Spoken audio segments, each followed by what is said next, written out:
धावण्याच्या स्पर्धेतील अतिशय कठीण समजली जाणारी कॉम्रेड मॅरेथॉन स्पर्धा दक्षिण आफ्रिकेतील डर्बन इथं 9 जून रोजी पार पडली।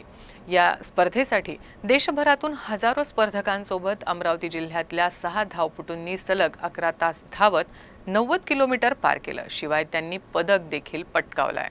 दक्षिण आफ्रिकेतील डर्बन आणि पीटरमरिट्सबर्ग या दोन शहरांदरम्यान ही स्पर्धा आयोजित केली जाते। या स्पर्धेत 90 किलोमीटर अंतर पार करताना 6 टप्पे असतात। ते सर्व टप्पे ठराविक वेळेत स्पर्धकांना पूर्ण करावे लागतात। 90 किलोमीटर अंतर 12 तासात पूर्ण करणाऱ्यांनाच पदक दिलं जातं। ही जगातील सर्वात कठीण आणि खडतर समजली जाणारी 90 किलोमीटरची कॉम्रेड मॅरेथॉन अमरावती येथील दिलीप पाटील यांनी 2024 सह तब्बल 8 वेळा पूर्ण केली आहे। संपूर्ण भारतामधून 223 धावपटू या स्पर्धेत सहभागी झाले।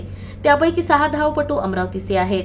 2023 मध्ये दिलीप पाटील आणि दीपमाला साळुंखे बद्रे असे 2 जण सहभागी झाले होते। मात्र यावर्षी पहिल्यांदाच अमरावतीसारख्या लहान शहरातून कॉम्रेड मॅरेथॉनसाठी 6 जण सहभागी झाले होते।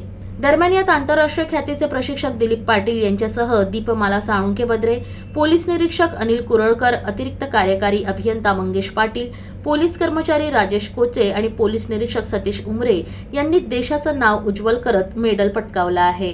2011 पासून कॉम्रेड्स मॅरेथॉनमध्ये सहभागी होत आहे आणि आतापर्यंत मी 8 वेळा ही मॅरेथॉन कंप्लीट केलेली आहे।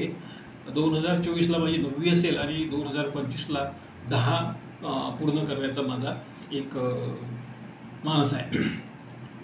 तर अमरावती रोड रनर्स हा जो एक मॅरेथॉन रनर्सचा ग्रुप आहे, हा जवळपास 2020ला आम्ही सुरू केलं। कारण अमरावती हाफ मॅरेथॉन जी सुरू झाली यामध्ये शहरामधून मॅरेथॉन रनर्स भेटावे हा यामागचा उद्देश होता की एक प्रॉपर सिस्टमॅटिक ट्रेनिंग जर लोकांना मिळालं तरच अमरावतीतून मॅरेथॉन तयार होतील।